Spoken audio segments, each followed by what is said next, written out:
సంగీత స్వరాలు వెదజల్లేటటువంటి ఈ యొక్క స్తంభాలను చూస్తున్నామండి. ఇదిగోండి మన మస్తాన్ గారు ఈ యొక్క సంగీతం వచ్చేటటువంటి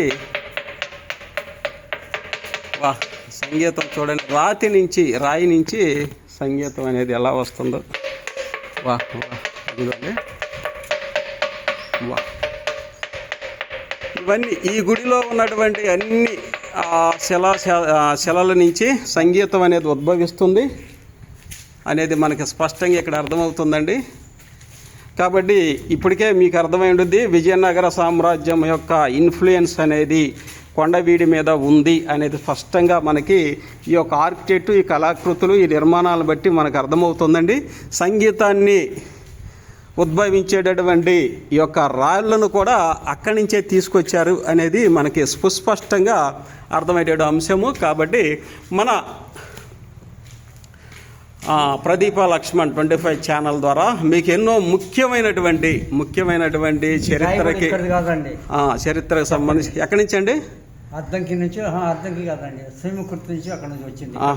వెరీ గుడ్. ఇక్కడ దీన్ని నిర్మించినటువంటి ఈ యొక్క గ్రానైట్ స్టోన్, ఇది మనం జనరల్గా చెప్పాలంటే సీమకుర్తిలో ప్రకాశంలో ఉండేది గ్రానైట్ స్టోను. ఈ స్టోన్ అనేది అక్కడి నుంచి తరలించారని చెప్తున్నారండి. ఏనుగులతో తోలించినటువంటి నైట్ పూట్ల వచ్చినటువంటి అంశం అండి ఇవన్నీ. కాబట్టి చాలా ఇంపార్టెంటు. ఇప్పుడైతే కలర్స్ వేసారు కాబట్టి గ్రానైట్ మనకు కనిపించట్లేదు.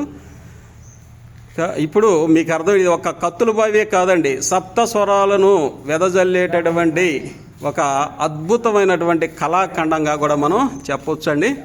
విజయనగర సామ్రాజ్యము మరియు కొండవీడి సామ్రాజ్యానికి ఎంతో దగ్గర పోలికలు ఉన్నవని ఈ యొక్క ఆర్కిటెక్చర్ ద్వారా అర్థమవుతుంది. దయచేసి ప్రదీప లక్ష్మణ్ ఛానల్ ద్వారా మీకు ఎన్నో ఇలా వింతలు, విశేషాలు, చరిత్రకు ఉపయోగపడేటువంటి ఆధారాలు మనందరం కలిసి కట్టుగా చూసుకునేటటువంటి మన సజీవ సాక్ష్యాలని మీకు అందిస్తున్నామండి. దయచేసి సబ్స్క్రైబ్ చేయండి, లైక్ చేయండి. మీ ఫ్రెండ్స్ కూడా షేర్ చేస్తే వాళ్ళు కూడా తనివి తీరా చూసి ఆనందిస్తారు. Thank you one and all.